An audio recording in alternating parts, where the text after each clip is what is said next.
भारतीय अर्थव्यवस्था में ग्रामीण अर्थव्यवस्था का महत्वपूर्ण योगदान है, क्योंकि आज भी देश के लगभग 66% पॉपुलेशन गांव में निवास करती है। समय के साथ साथ गांव में विकास की प्रगति हुई है। प्रगति के साथ साथ ग्रामीण मार्केट में अभिवृद्धि हुई है। यातायात, परिवहन, संचार एवं इंटरनेट की सुविधाओं के विकास के साथ साथ ग्रामीण एवं शहरी मार्केटों के बीच नजदीकियां बढ़ी है। ऐसे समय में मार्केटिंग के क्षेत्र में रूरल मार्केटिंग की अहमियत को कम नहीं किया जा सकता है। फलतः देश एवं विदेश की विभिन्न देशी एवं विदेशी कंपनियां अपने मार्केटिंग स्ट्रेटजी में रूरल मार्केटिंग को महत्वपूर्ण स्थान देना शुरू कर दिया और अपने स्ट्रेटजी के केंद्र बिंदु में रूरल मार्केटिंग को स्थापित किया है। आज के दिनों में रूरल मार्केटिंग के बिना हम कम्प्रीहेंसिव मार्केटिंग की परिकल्पना नहीं कर सकते हैं। यद्यपि समय समय पर विभिन्न मार्केटिंग के विद्वानों ने रूरल मार्केटिंग पे कई किताबें सैद्धांतिक और व्यावहारिक सिद्धांतों को ध्यान में रखते हुए लिखी है। इसी कड़ी में हमने भी एक ABC of rural marketing in India एक पुस्तक आप लोगों के सामने प्रस्तुत की है। इस पुस्तक को हमने 9 भागों में विभक्त किया है। पहला चैप्टर इसका है scenario of rural marketing in India, जिसमें हमने स्वतंत्रता प्राप्ति के बाद रूरल मार्केटिंग के डिफरेंट फेजों के बारे में चर्चा की है। साथ ही साथ रूरल मार्केटिंग के जो स्टेजेज होते हैं उसके बारे में चर्चा की है। दूसरा चैप्टर इस किताब की है कि rural development in India and rural marketing. स्वतंत्रता प्राप्ति के बाद सरकार द्वारा गरीबी हटाने के लिए या ग्रामीण विकास में के विभिन्न कार्यक्रम की संचालन किया गया है। इन कार्यक्रमों के माध्यम से ग्रामीण अर्थव्यवस्था में तेजी आई है। फलतः रूरल मार्केटिंग के में भी विकास हुआ है। इसके बारे में डिटेल से डिस्कशन की गई है। तीसरा चैप्टर है एलिमेंट्स ऑफ रूरल मार्केटिंग। जैसा कि आप जानते हैं कि मार्केटिंग के 4 मुख्य एलिमेंट्स होते हैं, जिसे हम 4P कहते हैं: product, price, placement and promotion. इसी तरह से रूरल मार्केटिंग में 4 एलिमेंट्स होते हैं।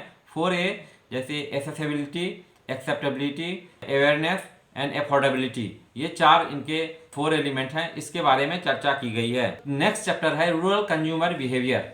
वैसे तो कंज्यूमर का बिहेवियर अर्बन हो या ग्रामीण एक जैसा होता है, लेकिन खास करके ग्रामीण क्षेत्रों में क्या होता है कि कास्ट, रिलीजन, इनकम लेवल और डिफरेंट रिलीजन अन्य कारणों से इनके बिहेवियर में कुछ चेंजेज आते हैं। इसके बारे में डिटेल्स से इस चैप्टर में बात की गई है। नेक्स्ट चैप्टर है जो कि बहुत ही इम्पोर्टेंट है, सेगमेंटेशन, टारगेटिंग एंड पोजिशनिंग। इसे हम मार्केटिंग के शब्द में STP बोलते हैं। STP की किस तरह से हम रूरल मार्केट को हम सेगमेंट करें, डिफरेंट कैटेगरी में इसको सेगमेंट करें, फिर किस तरह से हम अपने उस सेगमेंट में कोई पर्टिकुलर सेगमेंट को हम टारगेट करें और उस टारगेट करने के बाद हम उसमें अपने प्रोडक्ट और सर्विसेज को पोजीशन करें। इसके बारे में डिटेल से इस चैप्टर में बात की गई है। Communication strategy in rural marketing. Communication and promotional strategy rural marketing के लिए क्या होनी चाहिए, इसका डिटेल्स हमने इस चैप्टर में बात की है। कारण कुछ कम्युनिकेशन या प्रमोशनल स्ट्रेटजी जो अर्बन मार्केट में अच्छी तरह से इफेक्टिव होती है, वो ग्रामीण मार्केट में इफेक्टिव नहीं होते हैं। जैसे कि रूरल मार्केटिंग में यदि आप ऑल इंडिया रेडियो को छोड़ दें तो प्राइवेट ऑपरेटेड जितने FMs वगैरह हैं रूरल मार्केट को कवर नहीं कर पाते हैं। इसलिए रूरल मार्केट में को ध्यान में रखते हुए कौन से मीडिया के साधन इफेक्टिव हो गए, इसके बारे में डिटेल से चर्चा की गई है। Role of IT and computer technology in rural marketing. जैसा कि हम लोग जानते हैं पिछले 2-3 दशकों में IT एंड कंप्यूटर टेक्नोलॉजी का बहुत ही तेजी से भारतीय अर्थव्यवस्था में प्रवेश हुआ है, जिससे हम लोगों के आम व्यवहार प्रभावित हुए हैं। तो इन इंफॉर्मेशन टेक्नोलॉजी का या कंप्यूटर टेक्नोलॉजी का रूरल मार्केटिंग में कैसे उपयोग हो रहा है और इसको कैसे इफेक्टिव बनाया जा सकता है, इसके बारे में इसमें चर्चा की गई है। Future of the rural marketing. Next chapter है future of the rural marketing. हमारा जहाँ तक मानना है कि इंडियन रूरल मार्केटिंग का फ्यूचर बहुत ही उज्जवल है, क्योंकि जैसे जैसे गांव में इनकम लेवल बढ़ती जा रही है, लिटरेसी बढ़ती जा रही है, कम्युनिकेशन का साधन बढ़ता चला जा रहा है, तो वैसे वैसे रूरल मार्केटिंग में जो कस्टमर की पेइंग कैपेसिटी बढ़ेगी और इसलिए यद्यपि गांव में पॉपुलेशन कम हो रहा है, लेकिन रूरल मार्केट में प्रोडक्ट और सर्विसेज के लिए बहुत ही उज्जवल भविष्य है। और नौवां एवं लास्ट चैप्टर है इसका successful case study of the various company.